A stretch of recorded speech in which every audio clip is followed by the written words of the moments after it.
LCS diharapkan dengan bilateral antar negara ya, secara dua negara masing-masing dengan Indonesia dengan Malaysia,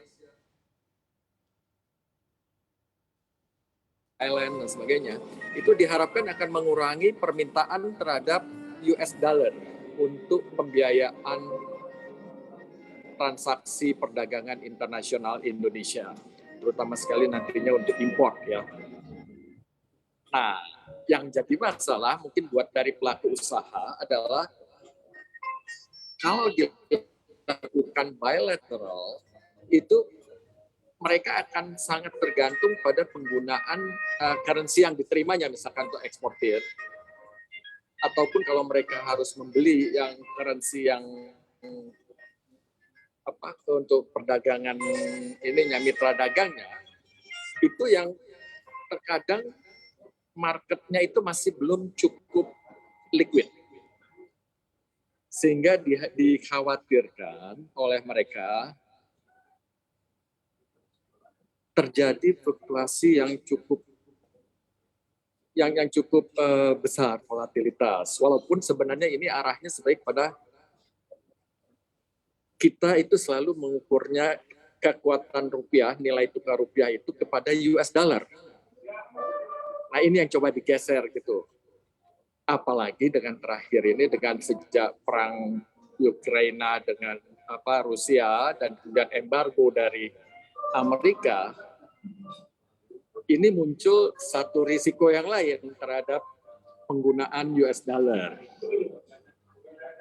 Ya, bahwa Amerika bisa melakukan sesuatu untuk membekukan aset, membekukan atau penggunaan dari beberapa settlement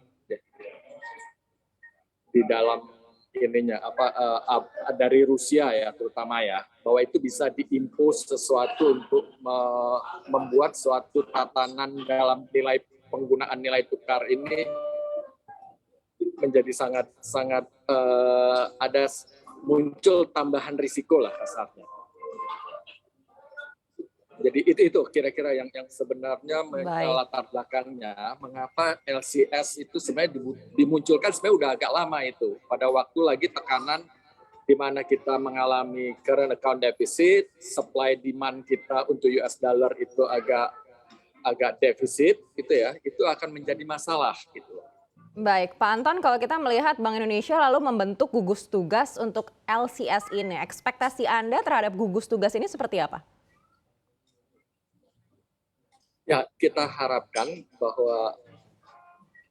bahwa satu langkah ini adalah untuk mendiversifikasi ketergantungan kepada penggunaan US dollar di dunia, terutama untuk perdagangan ya. Untuk perdagangan, kalau untuk investasi itu sudah mulai terjadi diversifikasi. Nah, diharapkan gugus tugas ini tentu bisa, pertama adalah menarik minat dari pebisnis dengan menyediakan beberapa fasilitas yang terkait untuk mendapatkan valuta-valuta atau devisa yang terkait dengan bilateral, negara-negara bilateral yang terkait dengan perdagangan tersebut. Pasarnya sendiri harus bisa lebih liquid ya, sehingga dan bisa lebih stabil juga nantinya diharapkan.